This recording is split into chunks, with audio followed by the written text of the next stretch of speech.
What's going on, guys, and welcome back to another video, and welcome to your stimulus check update, stimulus package, and infrastructure update and daily news report for Thursday, July 29th. Now, yesterday was actually a pretty big day. The Senate voted for the bipartisan, that was that $1.2 trillion infrastructure bill, and it passed. It passed with a vote of 67 to 32. Now, what I want to explain in today's video, first I want to explain what the next step is, the parts of the process, right? We're also going to talk about, some COVID news at the end of this video. Going to discuss the student loan forgiveness, whether President Biden has the ability to do that or not, and what's currently being discussed there. But the main thing is, what's going on with stimulus? What are the American people going to get? And what are we not going to receive? Well, here's something I want to talk about. First off, are the American people being screwed? And you can answer down in the comment section below in just a second. Here's what we know. And this is something that I found very misguided. I think this is extremely wrong. I don't see how this is even possible. But here's what's happening. Currently, the United States, we send about $750 billion per year to infrastructure, over into the Middle East and to other countries in order to help police them, right? Yet in our infrastructure bill, this $1.2 trillion infrastructure bill, this is not for 1 year. No, this is for 5 years. According to the reports this morning, that this $1.2 trillion infrastructure bill is for 5 years. Again, we send about $750 billion per year to other countries. However, for us here in the United States, we have a 5-year bill for $1.2 trillion. However, that 5-year bill in new money is only $550 billion. So, over the course of 1 year, we are pretty much spending on ourselves $110 billion in infrastructure for 1 year versus other countries, $750 billion. So we are about a seventh of what we are sending to other countries. That's what we're spending on ourselves. Do you see why that is an issue? Many people say this is a huge issue. They do not understand how this is possible. They don't understand why this works this way. Many say that we need to spend more on ourselves. We need to keep things in-house. We need to keep things in the United States. But when we send all of the money overseas, that's the big issue. So let me ask you, are the American people being screwed? Are we simply lining the pockets of our politicians? Are we simply putting money into other countries for whatever reason? Right? What are your thoughts? Put that down in the comment section below. Now, we still don't know what's in this $1.2 trillion infrastructure bill. Okay, the legislative text is not finalized. The Senate said that they're going to use these last 2 days of this week, today and tomorrow, and also this weekend. They're going to put in long nights. They will put in weekends. They will get this deal done, according to Senator Chuck Schumer. They are going to spend all their time in order to finalize this deal because, according to Senate Majority Leader Chuck Schumer, they have to get this bipartisan deal done first. Then they will start working on the budget resolution with reconciliation instructions. They'll get that done. Their goal is to have both of these bills passed before the Senate goes on recess on August 8th. Now, I just want you to keep in mind that right now, many Democrats are not happy. A lot of progressives are extremely upset. Even some Republicans. They don't understand why they're negotiating this bill. Progressives want to see the text of the bill before they throw their support in behind it. Still haven't got that. The GOP is extremely upset that they still don't have the text of the bill, even though they were promised that it would be ready. Another delay, another promise, another broken promise. And right now, many are extremely upset that they are not getting what they want. Democrats argue that Republicans shouldn't have a voice in this bill or in these bills as they don't hold any power. But the truth is that Republicans do hold power, and it's simply because of two people. Joe Manchin and Kyrsten Sinema. If it wasn't for those two people, Republicans would have absolutely no power. Democrats could pretty much push through whatever they want. Well, that's the issue. Joe Manchin and Kyrsten Sinema are going to make sure that Democrats cannot just push through whatever piece of legislation they want to. They cannot just go and overspend. They're going to make sure they are somewhat held back. They're going to provide some restrictions. Well, right now what we know is even though this bill has passed the initial vote, there's still more votes that need to be cast. The House, they don't expect to even take up this bill. They're not going to put this bill on the floor until this is accompanied with the budget reconciliation bill. Nancy Pelosi said that a couple weeks ago. She also reiterated that yesterday morning. So, I don't think this is going to go anywhere unless the budget reconciliation bill comes out and it is at least $3.5 trillion. However, it's a big however. We heard from Senator Kyrsten Sinema yesterday, and she said she does not support the $3.5 trillion infrastructure bill. Now, reports indicate that this bill will mostly be anywhere between $2 and $2.5 trillion. However, my expectation is, even though we may see it at $2 to $2.5 trillion, there will most likely be others that come out and argue that will probably push it up. If we see this, right, this is where the fighting is going to begin. So, the fighting right now is just getting started. It's already a mess, but it's just getting started. Now, even Senator Bernie Sanders, he had this to say the other day.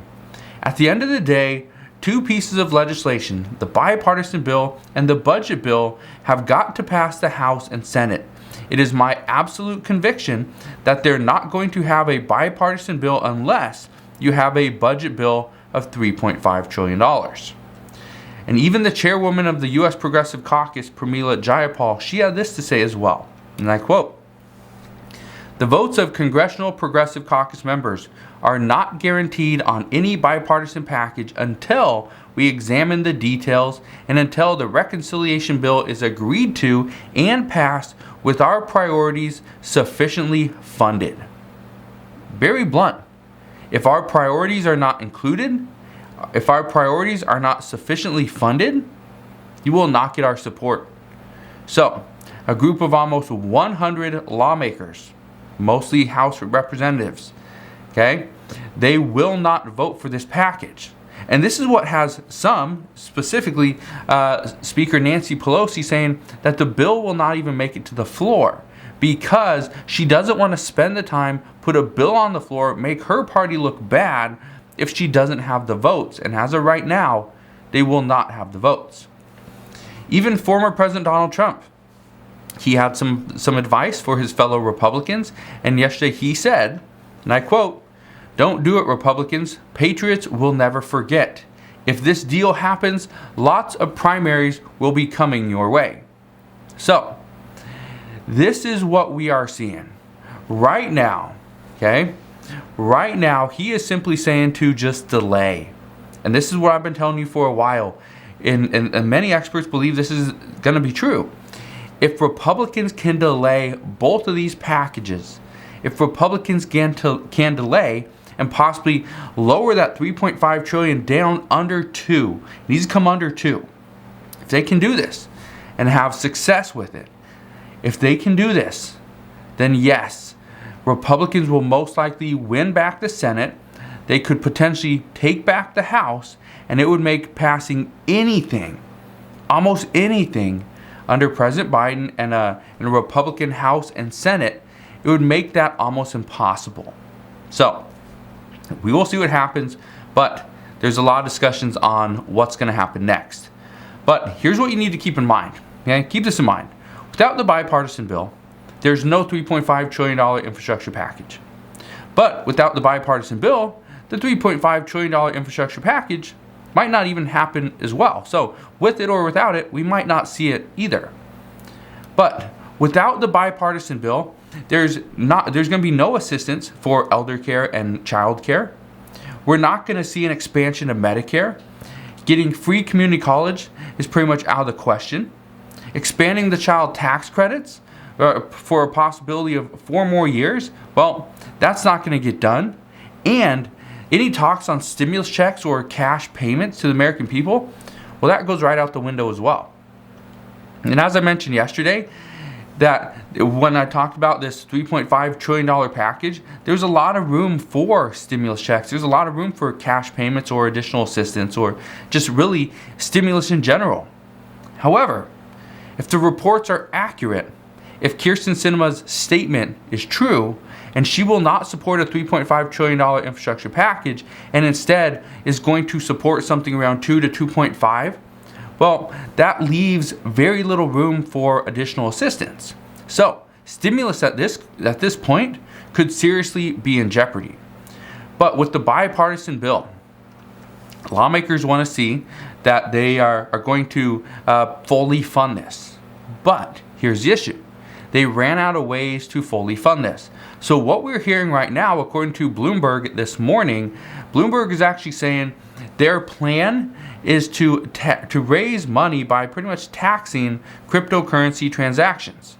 So similar to the way the IRS, looks at transactions over cash transactions over $10,000 currently.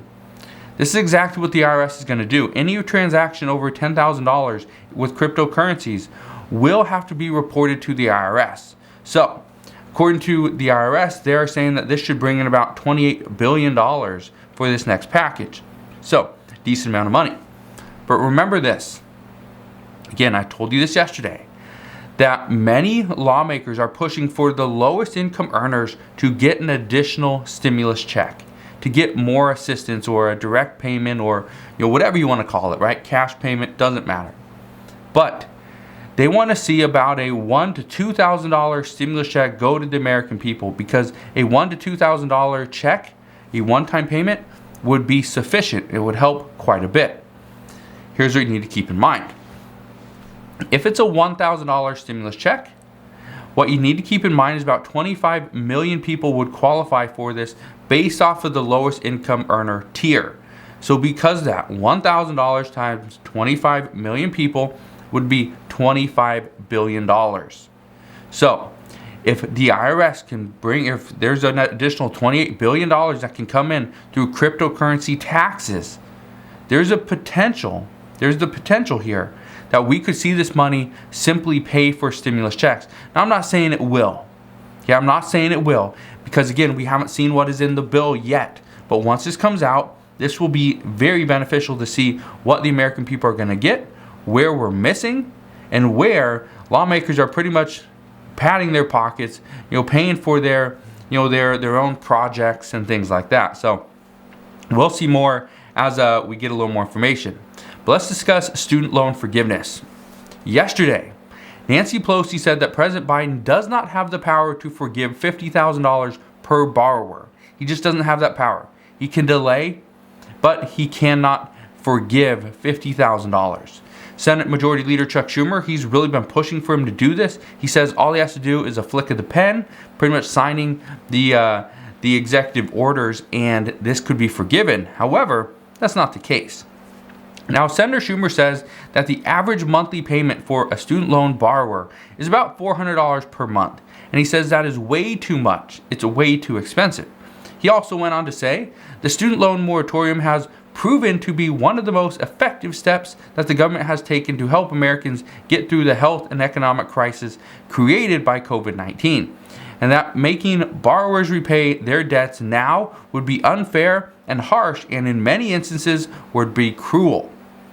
And so yes, $400 per month is a lot to pay for something that you are not even using. Let's say you don't even use your education, your degrees or whatever, right? $400 per month to pay for something that you're not using is a lot. $400 per month, let's say to pay for a car that you're using every single day, over $10 per day, when you factor it in, that's still a decent car payment. $400 per month for many people could pay for food for their family for an entire month. $400, could pay for their car, could pay for a good chunk of their rent or mortgage. $400 is a substantial amount of money. Again, he says it's average about $400. That means some people are paying more, but obviously a lot of people are paying a little bit less. So we will see what happens there, but as of right now, there's still a big push to get student loans forgiven. But will President Biden do this? Reports indicate probably not. Chances are all he's going to do is he's going to extend this a little bit, and we might see it get extended for, maybe 3 months, but some are pushing to see 6 months of a payment extension or pause. So as I know more there, I promise I'll fill you in on that update as well. Let's get to the COVID news. Here's what we know. First off, there's a new variant that is actually being detected down in Miami. Okay, so that is something that we will keep an eye on. We know many states are looking into possibly doing more mask mandates. I know here in Washington State, our Governor Jay Inslee, he is saying that he doesn't want to impose a mask mandate. However, he is recommending people wear a mask. But one of the reasons why he really pushed for vaccinations was because he said, if you get vaccinated, you do not have to wear a mask. Well, that's a similar sentiment in many other states. So we will see what happens there. Disney is now telling visitors to mask up beginning on Friday, so starting tomorrow. Apple stores in areas with high COVID cases and infection rates will require customers to wear a mask. The mayor of Atlanta, Georgia's biggest city, is now requiring face masks again in all public places and businesses who deal with customers. All visitors attending Lollapalooza in Chicago, they will be required to show proof of a vaccine or show that they have a negative COVID test within the past 3 days of attending. So that's going to be a difficult thing for some, and they will be turned away if they cannot prove that.